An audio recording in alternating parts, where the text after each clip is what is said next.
It's really important to vocalize appreciation and gratitude. I really do prioritize that. Like, I don't always have the energy to show him in 1,000 ways how much I love him, but I can certainly tell him every day how much he means to me and how thankful I am for him. That's Jackie Waller, and this is the Powerful Ladies Podcast.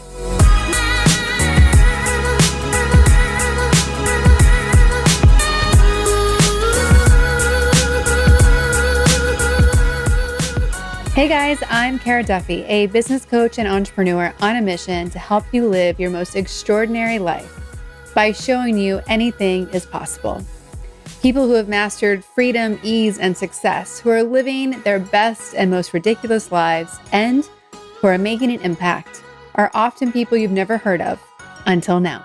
Powerful ladies are a lot of things: professionals, daughters, sisters, moms, wives, podcasters, business owners, athletes, chefs, finance, logistics, etc., etc. We're usually all of those things in one day alone. In today's episode, I sit down with Jackie, co-host of the Beauty, Bags, and Bravo podcast, to break down all the roles we have, how we need our circle of support, why honoring each other on a daily basis matters, and why Bravo TV might just be our best therapy.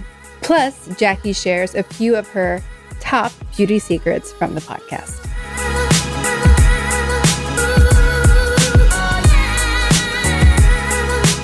Welcome to the Powerful Ladies Podcast. Thank you. I'm excited to be here. Let's jump in right away and tell everyone your name, where you are in the world, and what you're up to. My name is Jackie Waller, and I'm currently in San Clemente as of like a week ago. I just moved. And what I'm up to is recovering from a move with 2 kids, 2 babies. I have a 1 and 2-year-old, and we're living at my parents' until our house is done. So everything is chaotic and beautiful, and there's 3 generations of strong women under one household. So I feel like I'm on the right podcast right now. And what are you doing when you're not in mom mode? Mm-hmm. I feel like that is kind of the beauty of mom, is like, I'm never not in mom mode, and maybe that's a separate discussion. But I work full time. I also have a podcast, and I'm a wife. I take that job seriously. I mean, as we should, but I feel like, that in itself requires time. So, and I'm giving myself a new title as of like this week. I want to be a general contractor when I grow up, I've decided. So I'm going to our new house every day, and, I'm too involved probably, but it's one of my passions. I love interior design. And so it's just, I can't help it, to be honest. Yeah, I understand that. What do you do for work, and what is your podcast? Okay, for work, I'm a project manager for a market research company, which either sounds really interesting to some people or really boring to others. Like, some people are like, no way. I'm like, yeah. We do research for all sorts of companies: automotive, beer, wine, Apple, Disney, like you name it. Everybody wants to know what their consumers are thinking. Oh, yeah. So it is actually really interesting to me because I like being part of that process. I feel like the cool thing about market research, if there is anything, is technology has not figured out how to take or it can't replicate human opinion, I guess. And that sort of just reminds me how relevant this field is like a computer can't tell you exactly why they liked that car or what they would change. So it's just a field that's really remained dominant throughout the decades, really. And I love it. I like brands wanting to know what we think. So yeah, I get excited over my work. And then my podcast is like completely different. I mean, 180. It's called Beauty, Bags, and Bravo. And me and one of my best friends decided to start it because every week we were like, we have to sort of like carve out this time to talk about our favorite things, which are beauty products, fashion, and then Bravo. I'm a housewife junkie. And so those are the things we go over every week, and we give product recommendations and then fashion items that we're loving. And then we talk about the bitches of Bravo. Do you know that we previously had as guests the host of Bitch Sesh? No, are you joking me? Yes. Oh my God. Danielle or Casey? Both. They're on together. Really? Mm-hmm. That's amazing. Oh my God. I can't wait to go back and listen. Wow. Yeah. That's cool. How were they? They were amazing. I was crying, laughing. Go listen to it because there's a whole conversation about burying people with Coke. So like a Oh, can of Coke, not the drugs. Yeah. oh, really? I was like, God, I'm surprised somebody let that go underground. Oh my God, that's funny. Okay. Yeah. So Wow. I'll link in the show notes what episode it is, and I'll send you Yeah. a link to it too. But yeah, they were so great. It's always blows my mind the variety of women who are a yes to being on the podcast. And it's always fun when you get someone, people go, wait, no, I know them. Because so Yeah. often, like the opener of this podcast is people you don't know until now, right? Because Right. so often people doing cool shit, not enough people know about, which is why we Right. exist. Mm-hmm. I love that. I love it. So I want to go into this podcast part because obviously we're on a podcast. Podcasts are Yeah, fun. they are fun. So many people have said we should have just been recording this conversation. Yeah. How did you and your friend decide, actually, we are going to record it? I think I kind of was the precipice for it. I think for me, I've always had a creative outlet, to be honest. Mm-hmm. For most of my young adult life, I was acting, and then I was doing improv, and I was making headbands. I was always doing something creative. Mm-hmm. And then I kind of stopped just because life and kids and marriage, and I'd find outlets, but I realized I need something more regular. And, I don't know if everybody thinks podcasts are creative. You probably do. It's a medium and it's a medium to express. And that's what I was missing. And I've always sort of fallen into the I like to be heard more than seen category. Mm-hmm. That's why I loved improv, because I could be a character. Yeah. It was like I didn't have to be me up there, which was great for me as an actor. So a podcast in that realm, in that world, was something that I really like attached to the idea of, because I could kind of sink into being heard. Not that I have anything profound to say, but it doesn't matter. We all like to, be heard or seen or something. Yeah. I think everybody has that. So I just decided to go for it. And my husband's pretty techie. So at first I was leaning on him to like, you set it all up and I'll just chat. And then I realized quickly, like, oh no, I got to figure it out. Like, yeah, I can't, pass this off to him. So my friend was on board, and we're just two chatty Cathys. And I think it's easy when you talk about things that you genuinely enjoy, right? Mm-hmm. So it was fun. We just did it. And it's only been maybe 4 months, but we do it every week, and it's a commitment, as you know, right? Like, yes. Yep. Easier said than done, but it's been really fun. Like at the end of the night, we do it at night. We're just both smiling and like, oh, that was so fun. So that's why I know we should keep going. I feel like we have like 25 listeners, and I'm like, talking to them specifically because I know who most of them are. But I'm like, you know what? I'm kind of like, if we build it, they will come, Well, one of my favorite podcasts to listen to is Smartless. Oh, okay. It's Will Arnett, Jason Bateman, and Sean Hayes. And they launched it during COVID. And it's one of the top podcasts in the world now. Like, it's so good. And it's just them mostly making fun of each other and then talking to a guest. But I love that they always are like, hey, listener, hey, one listener. Yeah. Even today, they're like, there's just one. And we're just talking to you. And that's all we need. So hi, one listener today. Mm-hmm. That's so funny. Mm-hmm. Well, I can relate. I feel that. You opened up this conversation in a way that I thought was really unique about how you really see your different roles all as jobs. Like you have a job of mother, a job of wife, your day job, your podcast job. You probably also have a job called daughter. So how have you approached each of those roles, and how do you integrate them into the one person that you are? I always think of it. I say jobs, and that's interesting. You say that. I don't think that's a negative thing, because it is work, right? Like it does. I think sometimes job gets a bad rap, but it is work, and it doesn't mean it's not fulfilling and that I don't love it, but it's a lot. And I really don't know where one starts and one ends, to be honest. I don't know if that's fully healthy, but that's just me. Like I answer work emails at 10 a.m. and 10 at night. I answer, I'm just like kind of always on, but I also have my kids while I work. So I feel that flexibility, and I pick up my daughter in the middle of the day, and I do my podcast at night, and my boss knows about it. You know what I mean? Like I kind of am. I think one thing I am is transparent about all of them. And communication is really important for me, whether it's to my husband, to my mom, to my dad, asking for help.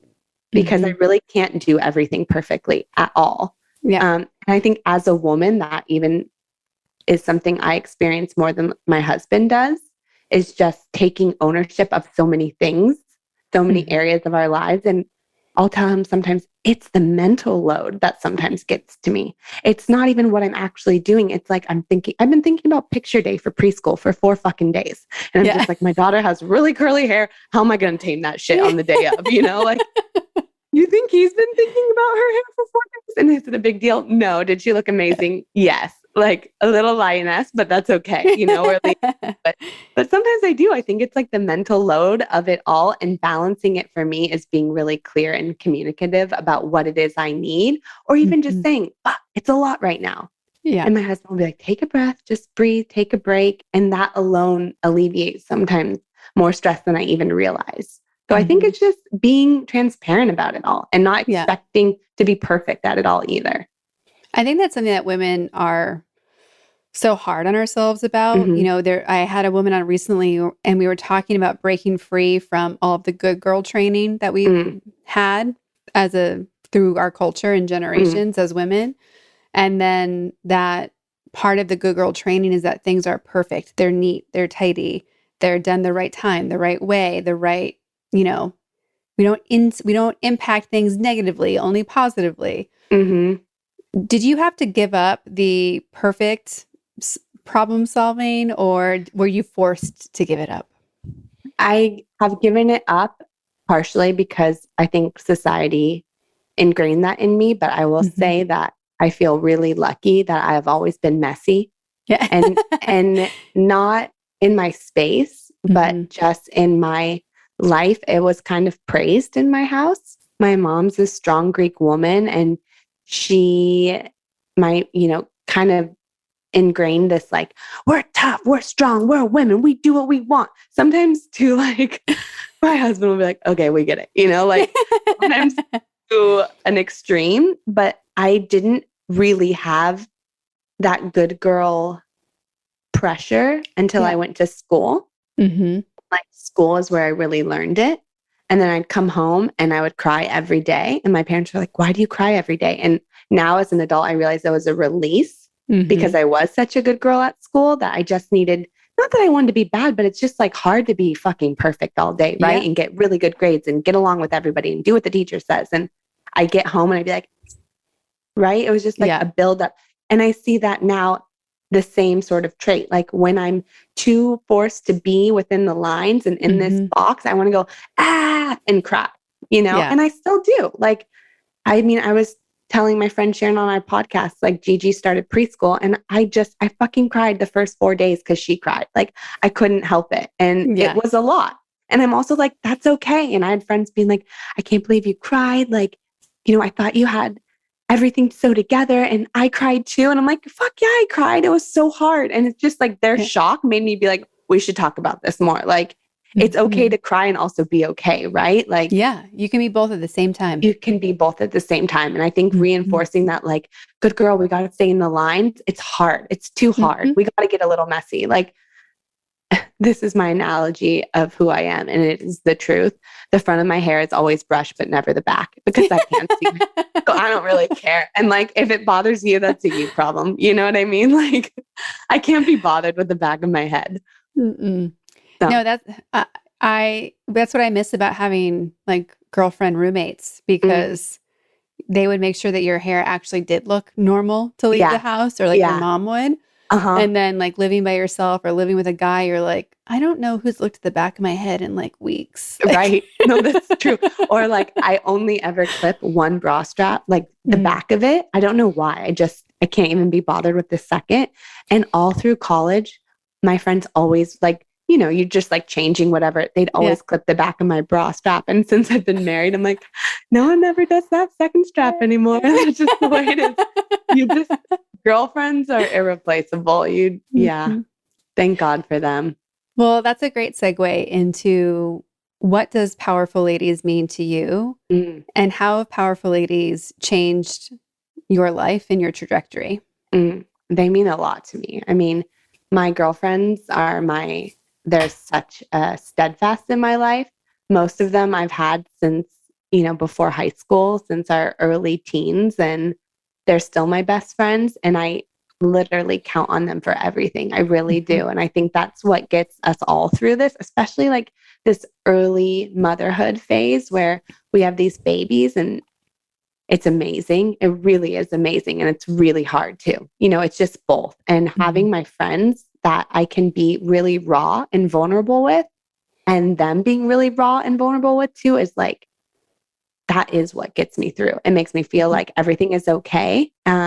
One of my best friends is a really strong, powerful woman in sports. And it's so funny because she looks to me like, help me get dressed. Like, what should I wear? And I'm like, okay, let's do your outfits for the week. And I'm like, dude, you're running shit at work and like you need help getting dressed. And I love that we can compliment each other like that. I'll go to her and be like, okay, I need to strategically do this, or how should I ask for this at work? Like, what can I do to sort of advance in A, B, or C? But it's just such a nice duality to have, to know each other's also weaknesses and strengths, and not hold it against each other, but like build each other up. I'm never like, why can't you figure out your outfits? I'm like, yeah, that's my job. You do you. You got important shit to do. I'll cover those bases, and it's my other friend like designs kitchens. And I'm like, okay, this is where I need you. Step in. It's like, we're always kind of tapping each other in and out depending on what we need. And I think part of our vulnerabilities and just being transparent with each other has enabled our strengths to sort of rise. And so we use each other as like a team. And it's like, it really does feel like a village when you surround yourself with powerful women. It's like my biggest asset in life, I think, are my girlfriends, for sure. Well, I'm telling all of my clients all the time, you need a coach, if not multiple coaches, and you need a community. And being an entrepreneur can be so lonely, just like being a mom can be so lonely, or just being a person can be so lonely. And this illusion that I think women also carry a lot, that we have to do it by ourselves, is another one of those bullshit things. I'm like, who told us that?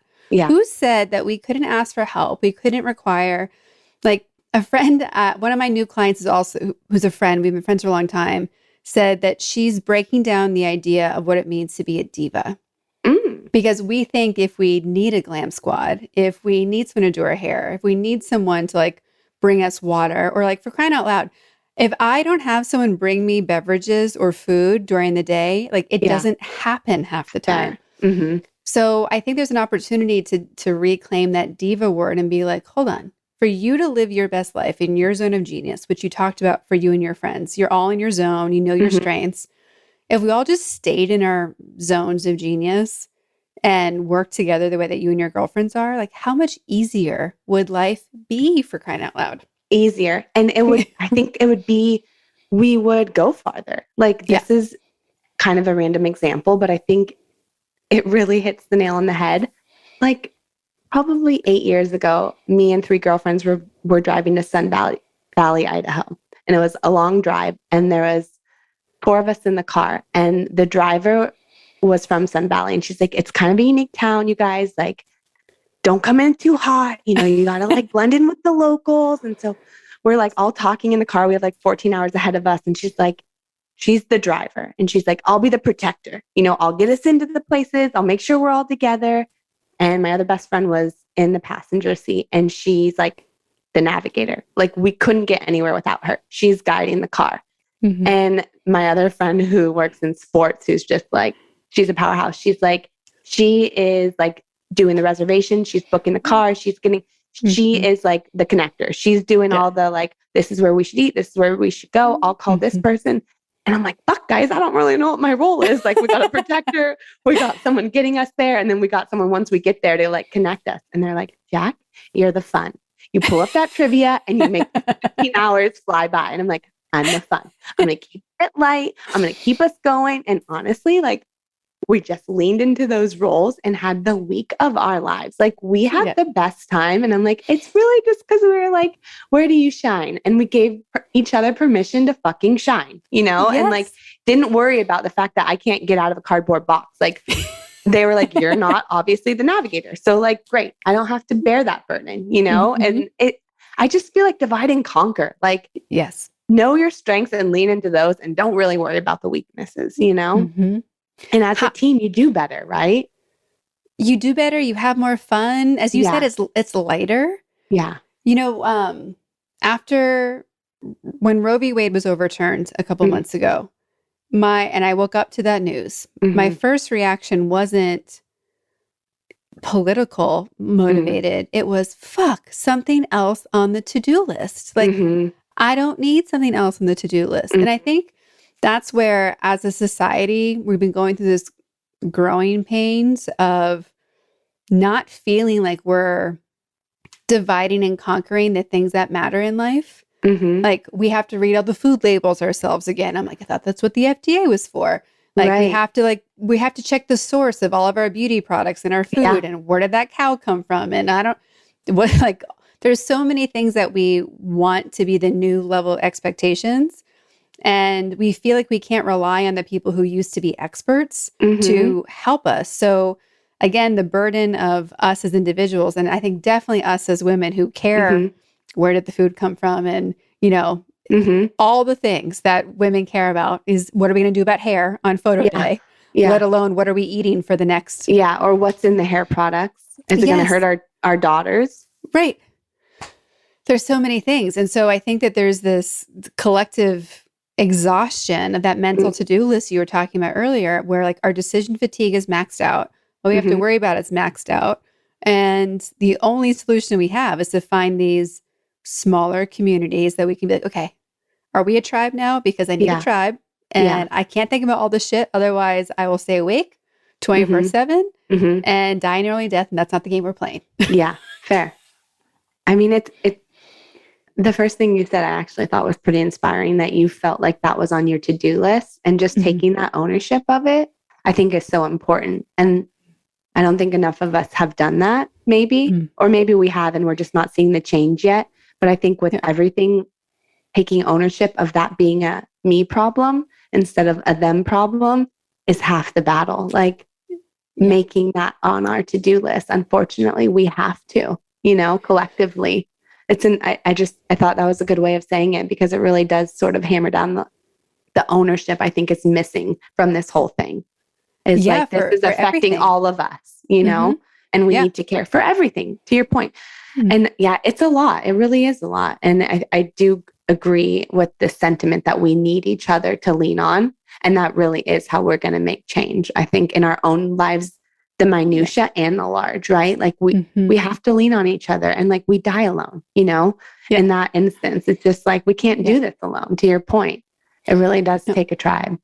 And I think that's what a lot of us are getting caught up in, also with how culturally community-based and politics are all being mixed in this funny way right now. Because if you leave 10 women in a room by themselves, like, we're going to figure out how we can like get out of the room. Like, how do we get out of this box? And there's so much of the, not just us taking ownership of what we don't like or care about, but assuming that like, we're not going to help the people next to us. Like, since when? Yeah. Like, what? No, like, if someone on our street, our one block, if somebody on our block had a family tragedy, or was sick, or didn't have any food, or their water was out, or they didn't have power for the day, everyone on the street would be like, no, we got you. Yeah. And I don't understand why, when we start to scale that suddenly we're like, oh, well, that's not my problem. Like, go figure it out. You're like, wait, what? It's interesting. I'm like, I think part of it though is, it was like that, our street. If you need something on your street, your neighbors are there for you. I don't really know if that collectively is the same as it was. I think that's changing. And I think that might be part of the bigger landscape, is we used to rely on each other's neighbors, or our neighbors, a lot more than I think we do now. And honestly, we just moved into a neighborhood, and they were like, we want to throw you a little welcome to the neighborhood party. And I'm like, what? Why do they want to do that? Like, my guard was kind of up, and it was amazing. Right. And like, I really felt like, oh, I'm so happy to be home, and to feel this collective energy on our street of everyone was so kind and so sweet. And shout out to Nancy and Alan in their late 70s. They see me and my husband moving boxes in, and Alan's like, we'll be right over to help you. I'm like, We got it, Alan. Like, I was worried. I didn't want Alan lifting a box. I'm going to like lean into the fact he'll never hear this, but he shouldn't be lifting boxes. But his instinct in that generation was not even asking, I'll be right over. Yeah. That blew my mind. And I think that's even, especially my parents' generation experienced that. I grew up with our neighbors. We were so close to them. And we've sort of utilized that in the different homes we've been to. But I'm guilty of it. Sometimes like I'll kind of, oh shoot, people are outside. I'm going to avoid it. Kids kind of break you of that because you people to love your kids that live near you. And so you kind of go outside those, I don't know, you don't hide. I think you can't. Maybe in my case, you can't with my 2 kids. There's no hiding. But it really does create a safer, better, more communicative like environment. One that honestly, I would do so much for my neighbors. To your point, why isn't that spreading more? And that almost is like, we got to narrow it down and be kinder and sweeter and more compassionate to our neighbors. And then hopefully that will grow exponentially. But there is a disconnect there for sure. Something is amiss. Well, in the last block that I lived on, it was very varied in ages and demographics and who had kids and who didn't. Even like political parties were clearly different based on what signs would be out on what street. Sure. But the second that there was some like a weird noise outside, everybody went outside. Yeah. Like you had extra lemons. My neighbor, I'd come home, there'd be a bag of lemons on my doorstep. So sweet. Oh, hey, we're bringing the telescope out. Come on over, everybody. Like it was so like, I literally went across the street to my neighbors when I was moving out and I said goodbye and I bawled and they're like, are you okay? And I was moving out because I was also ending a relationship and they're like, it's okay. You'll find someone. I'm like, that's not why I'm crying. I'm crying because of you. Because of you. Fuck him. Yeah, exactly. It's true. It's hard. It was so great. It's a community. It really does hit home when you find that. There's nothing else. There's like safety in that. There's not much else that feels more comfortable than being surrounded by people that you like and love, really. Yeah. And it makes it a completely different experience. And that's where I think when we get so caught up in our little circle of like what's happening, it's like this self-fulfilling prophecy or loop of it's just us, it's just us, it's just us. And the second that you are able to open that up and pivot from what do I need to how do I help, like there's so many shifts in how can I be of service. And you don't even have to ask that some days, right? Like, we've met through Danae. Yeah. And part of the reason I picked the new place I live in is because it was a block from her. And I'm like, oh, this will be great. If I need someone to let out the dog or, whatever, there's someone right there. I'll feel safer. Like if I'm having a bad day, I can walk over. Yeah. And there's a difference when you can literally see someone in person also. Yeah. And rely on them and just know they're there. 100%. I agree completely. There's a comfort to that. And it really does transpire in all areas of your life, knowing that you're surrounded by people that support you. It really is important. I love that. Yeah. We were neighbors. We were. I know. And like, we know each other through my next door neighbor or past. I mean, we moved. That was the hardest part of moving for us is leaving our mutual friends, and our daughters became best friends. Yeah. And that is really hard, is just even explaining to my daughter what moving is and how that changes. And luckily she's young enough where she doesn't fully realize that like, oh, we don't live next door to them anymore.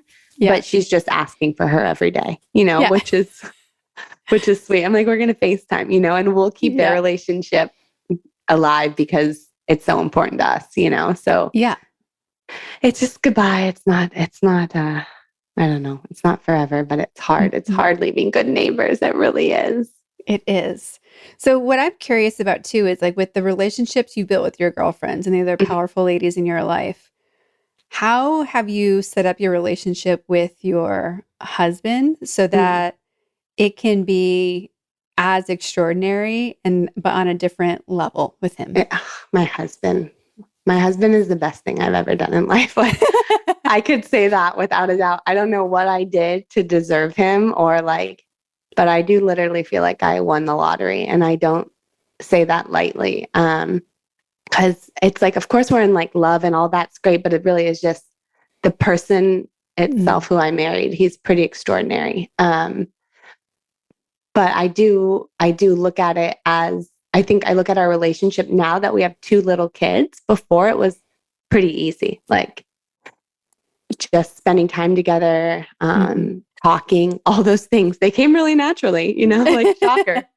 Now I'm like, shit, I forgot to ask you how your day was, like we're just in like, we're in the thick of it right now. And we acknowledge that. We say it, like we'll lay in bed sometimes and just remind each other, like, we're in the thick of it. We had like a newborn and a 2-year-old, and that was just fucking crazy. I was like, I couldn't believe people had more than one kid. Like, how did they do it?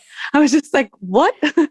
Why didn't anyone tell me this is so fucking hard? But then it gets a little easier, and like everything, right? You get used to it. And I think even for us, our relationship, it's just checking in and like stealing moments with each other, whether it's about the kid or kids or each other, There was a meme, and like I sent it to him, and I'm like, nothing is more accurately describing the state of our relationship right now. And the meme was like this woman, and it's like she's in the kitchen. It was like 3:00, and she winks at her husband like, "Hey, baby," like later on. And then it's like 8:00, and she's like passed out on the couch. And I'm like, we're not more connected than at like 3 p.m. like when we still have energy, But I'll just be like, let's hug, or let's just steal moments, because those add up. And like, might not get a date night every night right now, or every week right now. Like, we're trying, we're getting there, and moving closer to my parents will help, but it's taking moments, or like, be like, will you give me a hug? Like, not forgetting to do those things, or hugging him. And also for us, it's really important just to vocalize appreciation and gratitude. I really do prioritize that. Like, I don't always have the energy to show him in 1,000 ways how much I love him, but I can certainly tell him every day how much he means to me and how thankful I am for him. And I think people forget to do that. Yes. Or maybe they don't. I don't know, but I do remind myself just to say, I'm so lucky I have you. Thank you for being such a great dad and husband and partner and working so hard for our family. And I try to say that every day, because I genuinely mean it. So why shouldn't I express it? And I think he receives it. I think that matters. Like, to my point earlier, sometimes you need to be seen or heard, and seeing other people as part of our job too, acknowledging their presence and their hard work, I think is important as a partner. I talk a lot about the 5 love languages with my business clients, in the sense of how those same love languages are what we want to receive everywhere, including at work. And if I could add a love language into it, because the 5 are acts of service, quality time, physical touch, words of affirmation, and gifts. Those are the 5. Obviously, physical touch doesn't apply in business setting. Right. But it did. And now we're in the water. That's why we are where we are right now. Yeah, it did. And hopefully all of you cashed out who had to deal with that. Yeah, seriously. But the one that I think we miss sometimes is being seen. And there's just different people in our lives, and they don't need to be a romantic partner, but there's different people who, when you feel seen by somebody, it changes everything about how you feel about yourself and about how you relate to the world, not just that person. Right. And I think that's something that we don't ask ourselves enough, like, who actually sees us and gets us? And to your point, who have we acknowledged that we see? I love in yoga, the word namaste. And I think, like, I'll say that to people sometimes, and they're like, okay, yeah, namaste. I'm like, no, really. No, and I'll say the English translation. Yeah, the spirit in me recognizes the spirit in you. Like, I feel that too so strongly. I want to say that to so many people throughout the day. Like, I see you. Yeah. And so I guess it's a reminder to me, this conversation of like just saying it to more people, even if it's like I try to be really generous out. And if there's a mom at a grocery store struggling, and be like, what do you need? Yeah. Like, do you need me to grab whatever over here and like count it right now? I can. Like, it's for me, it'll take 4 seconds. Yeah. It means a lot. Yeah. Because there's so many people are in the swirl of things, and we're all going to be in the swirl at some point. Yeah. And different reasons. And sometimes it's not even obvious, like, which is just a whole nother thing. But I think those acts go so far. They really do. It's like, you don't know what people are going through. I mean, I said it today at preschool, and then after I was like, was I embarrassing? And I am not lying to you. It was my exact conversation. I'm not just saying it because it's like so applicable now. But me and this other mom moved from Costa Mesa to San Clemente a week apart. And we were like, wow, that's so strange. She's the room mom. And like, I promised myself I wouldn't be the room mom. And I got a little tipsy and I was like, help you. I'm like, damn it. But anyways, I saw her today and I'm like, are you in? And she's like, I'm like, essentially was like, I'm going crazy. She has 3 kids. One's a baby and her husband works really late and they have no help down here. And she's like, I'm forgetting things. Like, I don't, leaving doors open, keys in the car, I leave my credit card everywhere. And I'm like, it's so hard. Like, I couldn't even tell her it's okay. I'm just like, moving is so hard. Like, when you're in the thick of it, I mean, it's all relative. I realize there's bigger things going on, but in this particular moment, it's a big thing in her life. And I was just like, oh, you got it, and then I'm walking away and I'm like, I see you, swear to God. And I'm just like, I want her to know, like, it's fucking hard and it's okay.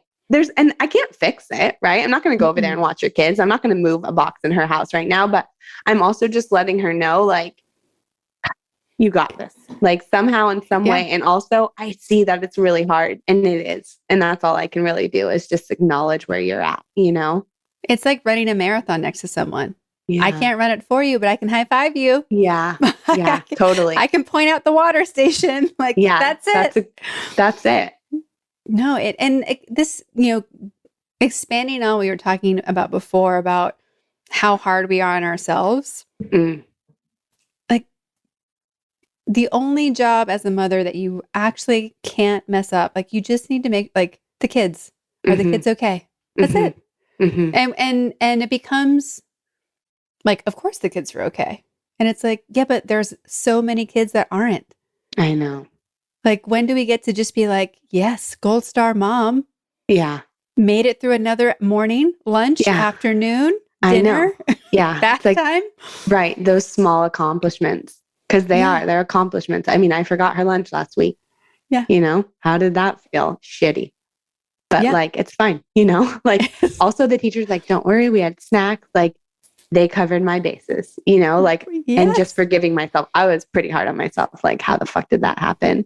But it does. And whatever, she was fine. Yeah. We had like those nets, but to your point, like at the end of the day, sometimes it's just like, we did it. Everyone's good. I think that's why it's so hard when they're so young, because not only is your job to care for them, but just to keep them alive. Like, that's what's so hard. It's when they're babies and they're toddlers, they're constantly doing shit that's like really fucking dangerous, like, I'm just like, Jesus, I saved your life 14 times today. Like, I'm exhausted. And then on top of that, all the stress and like your nervous system, like just being taxed all day long because you went from like, oh my God, okay, we got, oh my God, like over and over and over again. Over and over and over. Yeah. It's part of the art, I think, is even staying calm in that. Like, that's my practice, is like I'm always like, be a fucking yogi, like try to harness that because they stay calmer. But that in itself is like, it's work, and I do like that analogy. Like, when you have so many balls in the air, you have to remember that you can't juggle them all. You just have to decide which ones are glass and not let those ones fall. And that's like, can't let the kids die. Those are glass, like, for sure. Right. Yeah. Work depends on the day. Sometimes it's a felt ball and other days it's glass. Like, my husband, you know what I mean? We kind of have to choose each day. Like, where can we give ourselves grace? Cause we just can't do it all. And that's okay. And some days I do feel like I do it all. I'm like, fuck yeah. General contractor, you go, girl. Like, that white paint is fucking brilliant that you picked out. Well, one thing I ask everyone on the podcast is, where do you put yourself on the Powerful Lady scale? If 0 is average everyday human and 10 is most powerful lady you can imagine, where would you put yourself today and on average? I mean, is it weird that I was like, I'm a 10? No. Not because I'm great, but because I'm raising a 2-year-old daughter. And I have to be a 10 for her. Like, I have to, and I make mistakes all day. Like, in the car, she was screaming today. And I'm like, Gigi, you need to stop yelling. And then after she's like, Mom, I need you to say sorry to me because it's not nice to yell at people. And I'm like, you're right. And like, I felt shitty for a second, but then I was like, I've taught her enough about apologies that she knows that we can rectify this and that adults aren't above saying sorry. That was really an important lesson for me to teach her, that I'm not a superior that can't say sorry. I want to show her when I make mistakes that I'm human and I'll apologize. And so I was like, I'm going to chalk this up as a win. Did I yell at my daughter? Yeah. But did she tell me to apologize? Yeah. And I'm kind of stoked on that, you know, like, and that's worth more points. Yeah, that's more points. Honestly, some days I feel like I have to go to bed every night and be like, I'm a 10 for her and for my son, right? Like, and for my husband and for me. Like, I'm showing up every day and that's the best I can do. So I don't know why I wouldn't get a 10. When I stop showing up, that's when it goes down. But as long as I'm there and I'm present for the most part and I'm acting out of love and light, then I get a 10. Yeah. It's the best I could do, you know? Is that weird? I'm like, no. Okay. No, I really want to submit all the answers to like a psychologist to analyze them because people are all over the map. Interesting. Some people are ranking this as really low that I would never, if I was judging them. There are people who are like, I'm a 20. And I'm like, great, go. Yeah, good for you. And like the logic behind everyone's choices, because every powerful lady shares why they pick their number. I never ask why. Interesting. But everyone always justify. Yes, they always do. So it's really interesting to see how it shakes out.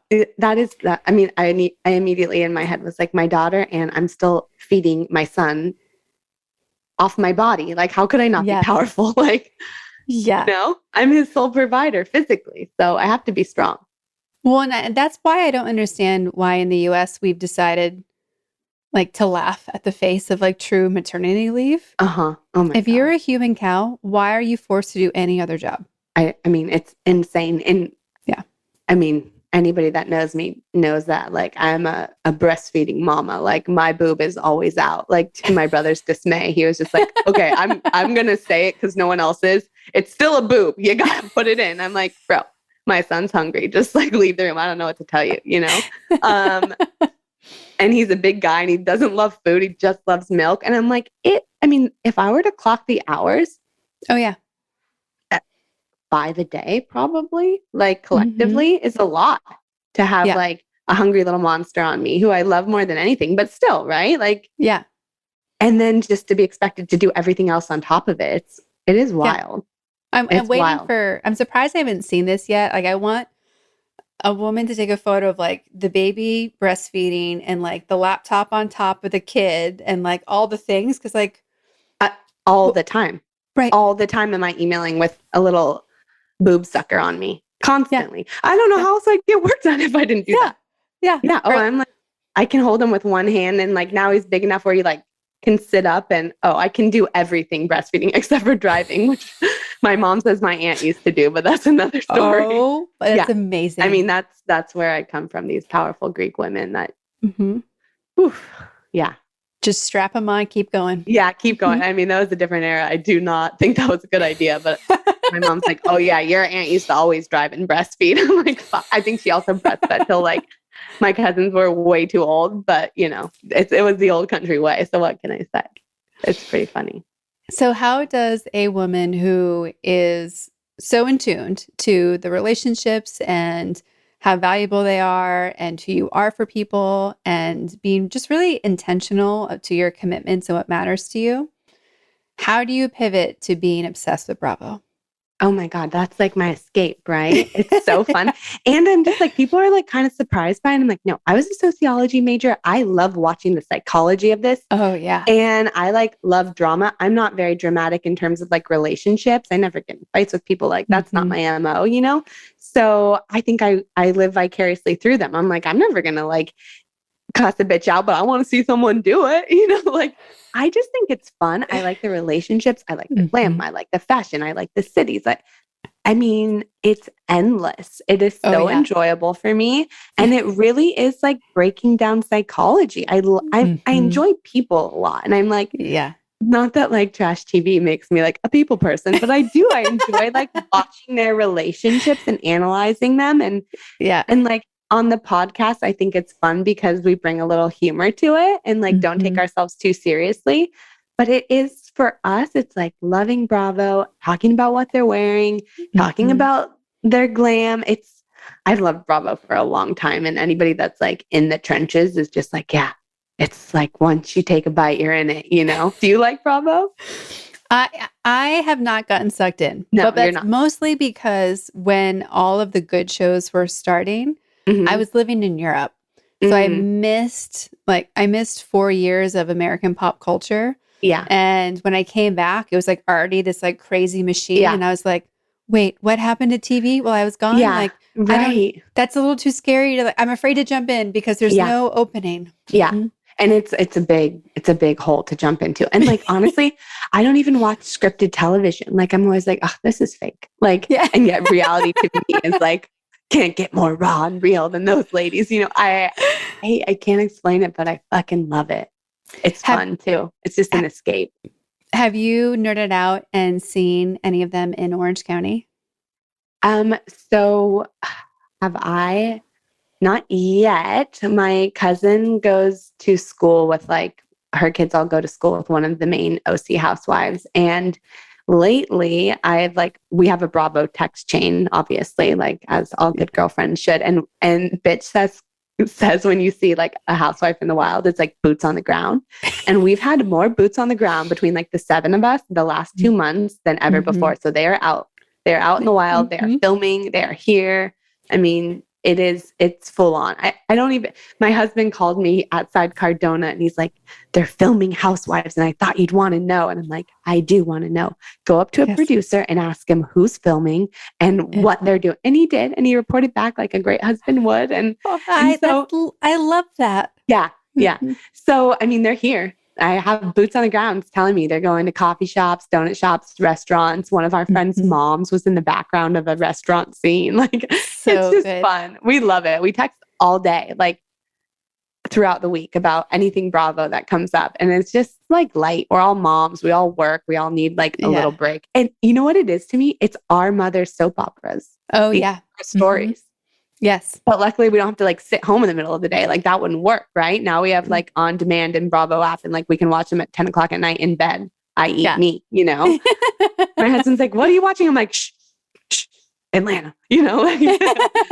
But it's fun. It really is. It's like a very guilty pleasure that I enjoy and don't apologize for because then, you know, I could be like doing a lot worse, right? You could. Yeah. My ex was in one of the episodes because he was a server. So if you want a scoop, he might be a great guest in the podcast. Ooh, wait, was it Orange County? Oh my God, that's so interesting. And did he sign all the things? And I'm sure he did because he's on the show and like I don't know. You see him? Yeah, you see him and he's like he's talking to them a little bit, taking their order and stuff. And so he loved it. And we were we were in Napa running a race and he's getting all these texts like, did I just see you on Real Housewives? God. Wow. And he didn't know if he would have made the cut or not for the show. I mean, you would have thought I was on this trip with a celebrity. Did you see my episode? Did you see my episode? Oh my God. Oh, hey everyone. God. I'm in episode 146 or whatever. Shut up. That is amazing. Oh, he loved it. That's so good. I mean, everyone wants their 5 minutes some way, somehow. Well, I think he also liked to have like seeing how it actually happened on the back end. Yeah, that's interesting for sure. I mean, it's like definitely production, right? Like cameras everywhere, signing waivers, like setting it all up. It's a full blown. That's cool. It's good for him. Fun. And to your point, they go to real places, and when they show up, it's how do they not mess up everything else for this business? Because they could real fast. Well, I know with my friend's mom, she goes to the restaurant all the time and the owner had reached out to her like the week before and said, they're filming on this night. Do you guys want to come in? So it was definitely like some planning, you know, it wasn't just like spur of the moment. But I love it. Yeah, here we are. But it's fun. It's really fun to watch. So yeah, we dive into all things Bravo and then we talk about beauty products, which we love. And honestly, I love my friends are like sending me pictures of all the recommendations that we make. And I'm like, oh my God, this is fun. You know, I really do. It's only things I love. So I like talking about them and then they're buying them and being like, oh, I really like this too. So it's a fun hobby, I guess. Have you guys set up your like buy it from us page yet? No, Okay. we're shitty influencers. Yeah, because I'm like, no, we need to set up a website for you where you can link I all know. your Amazon products or whatever the affiliates Yeah, are, because I know. you're missing out on minimum couple $100 a month probably I'm in sure. kickbacks. I know. Mhm. I know. And like this, my friend works at an agency and she's like, yeah, I talked to the podcast agent. And she was just like, you need to build like a social media presence. And like, Yeah. that's how you're going to get more followers. And for me, like, that's so vulnerable. I'm like, what? You want me to go on Instagram and like TikTok? And it's like now, like, I'm like on my phone, it's like reminders, post on social media. But like, talk Uh-huh. about, I'd rather be heard than seen. So I just have to Mhm. kind of like rip that band-aid off. And it feels Yeah. very vulnerable to be like, I'll tell you all about anything, you know, and like, you want to see a picture of me? Oh, how dare you? Like, I couldn't. Well, I think there's so many options with the podcast too, where because it's the podcast, not you, there's like more options to Okay. hide Yeah. behind some other That's things. good. That's good to Mhm. hear. Well, they're just like, how could you be like recommending things and we don't know that? We don't know who you are. Like, how do we That's trust true. your opinion? I'm like, because if you listen, you'll just realize we have good opinions and good taste. Like, come on, it's going to speak for itself. And part of Yeah. me does feel like that. And then the other part's like, I know we're like running over and I'll You're never okay. forget this girl. I was in drama class when I was like 19 and she was fucking killing it and hustling and hustling and hustling. And I was like, man, you're like really going after it and you're doing so well. And like, you're waking up at 6 a.m. and like hitting the street. Like, you hustle. And I'm like, I don't. I told her that. I'm like, I don't think I do. And like, I wanted it. I'm not lazy. I like to work, but I Mhm. just like didn't have that same kind of veracity that she did. And she's like, oh yeah, I'm hustle. She's like, but you're flow. Yeah. So don't worry about it. And I'm like, kind of always leaned into that. Like I'm a little bit more flow. So I need to incorporate some hustle, but I also am who I am. And I'm more of like the Yeah. flow state. So I'm hoping to marry the two a little bit more and like get after it. And I don't like, yeah, I would say be in flow and then just think about like, how do I be in flow and tell people? How do I be in flow and make money? Because especially the affiliate pieces or the links to Amazon and where to find something, it's pretty easy to like put that together. And even if you just said, guys, here's our Google spreadsheet, like Yeah. get it on here's the link in bio, done. Doesn't have to be complicated. Right. Mm-mm. And that's what we do. We have link in bio, but no Mhm. affiliates. Like Yeah. no, like, you know, we just got to connect them. Thank you. This is motivating. Yeah, I'm gonna you're add it. welcome. Yeah. It's like, this is me not be able to help myself. Like I Yeah, can't not business coach. that's why you're good at what you do. Yeah, it's a little crazy. No, it's good.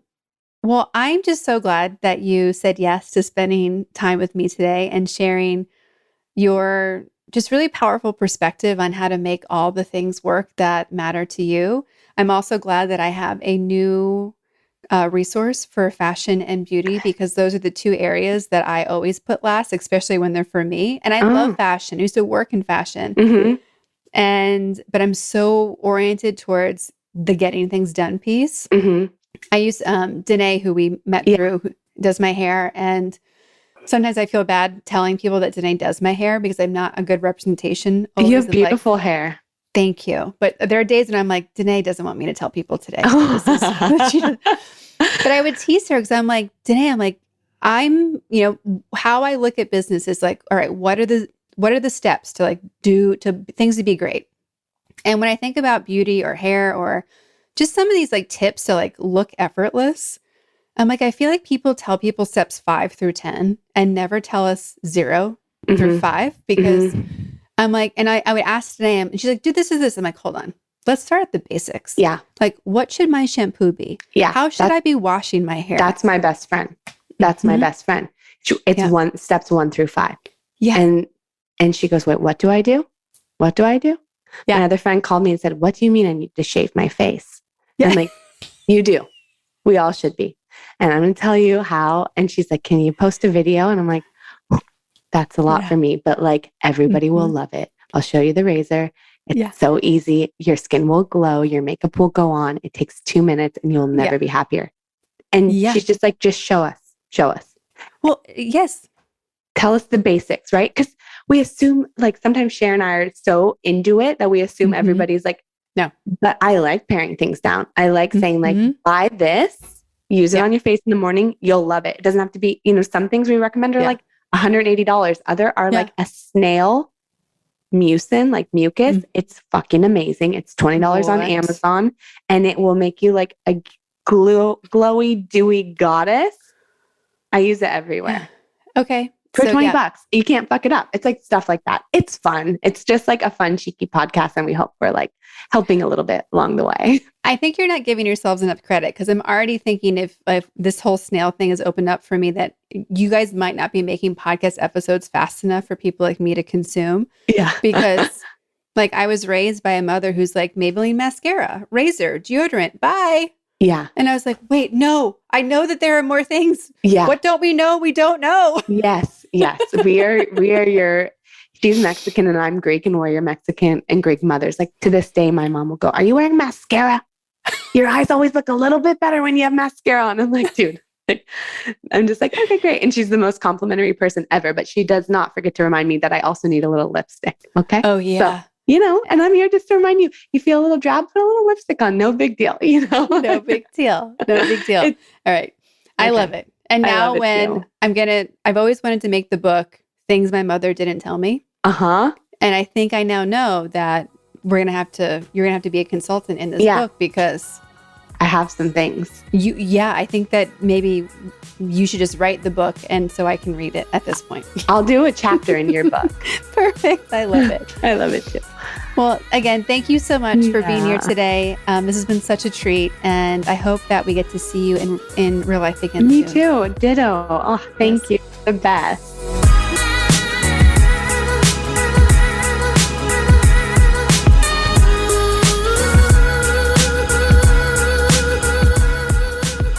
All the links to connect with Jackie and the Beauty Bags and Bravo podcast are in our show notes at thepowerfulladies.com. Please subscribe to this podcast wherever you're listening. And also, huge request, please leave us a rating and review. They are so critical for podcast visibility. Come join us on Instagram at Powerful Ladies. And if you're looking to connect directly with me, please visit karaduffy.com or Kara_Duffy on Instagram. I'll be back next week with a brand new episode. Until then, I hope you're taking on being powerful in your life. Go be awesome and up to something you love.